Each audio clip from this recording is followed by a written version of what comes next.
Hi friends, അസ്സലാമു അലൈക്കും. എങ്ങനെ നമുക്ക് ഒരു മാസത്തോളം വേപ്പില കേടുകൂടാണ്ട് സൂക്ഷിക്കാം എന്ന് നമുക്ക് നോക്കാം. അതിനു മുമ്പ് ചാനൽ ആദ്യമായിട്ട് കാണണമെങ്കിൽ നിങ്ങളൊന്ന് സബ്സ്ക്രൈബ് ചെയ്യാൻ മറക്കരുത്. അതേപോലെ ആ ബെൽ ബട്ടൺ ഒന്ന് ക്ലിക്ക് ചെയ്യണം.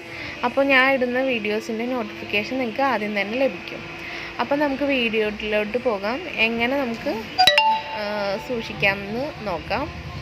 അപ്പോൾ നമ്മുടെയൊക്കെ വീടിൻ്റെ അടുത്തല്ലെങ്കിൽ നമ്മുടെ വീടുകളിൽ തന്നെ വേപ്പില ഒരുപാടുള്ള ആൾക്കാരാണെങ്കിൽ നമ്മൾ അത് ഒടിച്ച് നമുക്ക് വയ്ക്കുകയാണെങ്കിൽ പെട്ടെന്ന് നമുക്ക് കറിയിലൊക്കെ വേഗം എടുത്ത് യൂസ് ചെയ്യാം. അപ്പോൾ പുറത്ത് പോയി പറിക്കേണ്ട കാര്യമൊന്നുമില്ല. അത് നല്ല ഇലയാണ്, നല്ല മൂത്തിട്ടുണ്ട് നന്നായിട്ട്. അപ്പോൾ ഇതിൻ്റെ ഈ ഒരു തുമ്പ് ഭാഗമുണ്ടല്ലോ, അത് നമ്മളൊന്ന് ഒടിച്ച് മാറ്റിക്കളയണം. കാരണം അത് ഇരിക്കുകയാണെങ്കിൽ പെട്ടെന്ന് ചീത്തയാവും. ആ ഭാഗം മാത്രം വേഗം വാടും. അപ്പോൾ അത് നമ്മൾ മാറ്റിക്കളയണം. എന്നിട്ട് നമുക്ക് ഒരു പാത്രത്തിലേക്ക് ഇതൾ തിരിച്ചിടണം. അപ്പോൾ ഞാനിത് ഈ പുഴുക്കത്തുള്ളത് ഒരു ഇതിലേക്കും അല്ലാത്തത് നല്ലത് വേറൊരു മുറത്തിലേക്കും ആയിട്ടാണ് മാറ്റി വയ്ക്കണത്. അപ്പോൾ ഇത് പുഴുക്കത്തുള്ള ഭാഗമാണ്, ഇത് കണ്ടോ.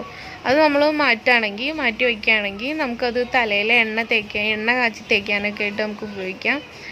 അല്ലെങ്കിൽ നമുക്കിത് എടുത്തുനിന്ന് വെച്ച് കുഴപ്പമൊന്നുമില്ല. അതിൽ വലിയ വിഷമുള്ളതൊക്കെയാണ്. ഇപ്പോൾ പച്ചക്കറികളൊക്കെ എന്ത് ദൂരം വിഷം അടിച്ചു തന്നെ പച്ചക്കറികളാണ്, അതൊക്കെ നമ്മൾ യൂസ് ചെയ്യണമെന്ന് വെച്ച് നോക്കുമ്പോൾ ഇതൊന്നും ഒന്നല്ല. എന്നാലും നമുക്കത് മാറ്റാം.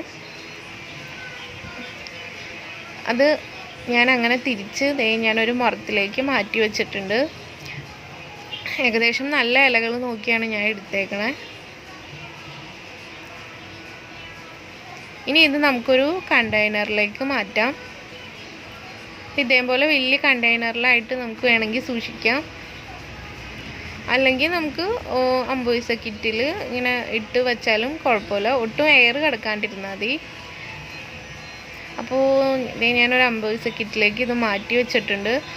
അതേപോലെ നന്നായിട്ടൊന്ന് ടൈറ്റ് ചെയ്ത് എയർ കിടക്കാത്ത വിധത്തിൽ ടൈറ്റ് ചെയ്ത് കെട്ടി വയ്ക്കണം. അപ്പോൾ ഒരുപാട് നാൾ നമുക്ക് നിൽക്കും. ഇതേപോലെ ഗൾഫിലുള്ളവർ പുറത്ത് താമസിക്കുന്ന ആൾക്കാരൊക്കെ ഉണ്ടെങ്കിൽ ഇങ്ങനെ ചെയ്യുകയാണെങ്കിൽ അവർക്ക് ഒരുപാട് നാൾ, ഒരു മാസമൊക്കെ വേപ്പില കേടുകൂടും. അവർക്കൊന്നും എപ്പോഴും കിട്ടില്ലല്ലോ. അങ്ങനെയുള്ളവർക്ക് ഇങ്ങനെ എടുത്തു വയ്ക്കുകയാണെങ്കിൽ നല്ലതാണ്. അപ്പോൾ ഇത് നമുക്ക് ഫ്രിഡ്ജിലേക്ക് മാറ്റാം.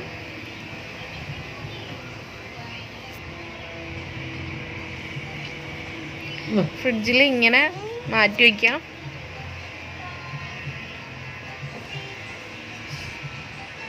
ഒരുപാട് നാൾ വേപ്പില നമുക്ക് ഇങ്ങനെ സൂക്ഷിച്ച് വയ്ക്കാം. അപ്പോൾ നിങ്ങൾക്ക് ഈ വീഡിയോ ഇഷ്ടപ്പെട്ടെങ്കിൽ നിങ്ങൾ സബ്സ്ക്രൈബ് ചെയ്യാൻ മറക്കരുത്. അതേപോലെ തന്നെ ഞാൻ ഇനി ഇടുന്ന വീഡിയോകളും